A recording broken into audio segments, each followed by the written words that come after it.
ఏంటంటే చెట్టు కింద కూర్చొని ఒక ఫ్యామిలీ బాండింగ్ రిలేషన్షిప్ ఉండేది, హెల్దీ కాంపిటీషన్ ఉండేది. ఇప్పుడు అది పోగొట్టుకుంటున్నారు చాలా మంది. ఎప్పుడైతే మొబైల్ వచ్చిందో అన్ని ఫింగర్ టిప్ లో దొరుకుతుంది.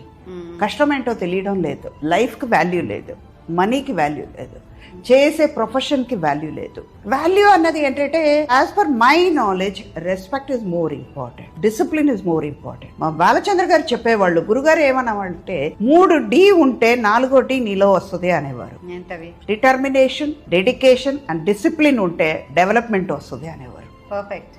ఇప్పుడు డెవలప్మెంట్ ఉంది, డిసిప్లిన్ లేదు, డిటర్మినేషన్ లేదు. పంక్చువాలిటీ అన్నది లైఫ్ లో చాలా ముఖ్యం. ఒక ట్రైన్కి వెళ్తున్నాం, ఒక ఫ్లైట్కి వెళ్తున్నాం, మన కారు తీసుకుని ఎంత ట్రాఫిక్ ఉన్నా మన టైంకి వెళ్ళాలంటే 10 నిమిషాల ముందు బయలుదేరుతా కానీ రోడ్డు మీద ఏం జరుగుతుందో తెలియదు. అది ఎక్కడ వస్తుంది? డిసిప్లిన్ కింద వస్తుంది, పంక్చువాలిటీ కింద వస్తుంది. ఈ డెవలప్మెంట్ అక్కడే వస్తుంది లైఫ్ లో.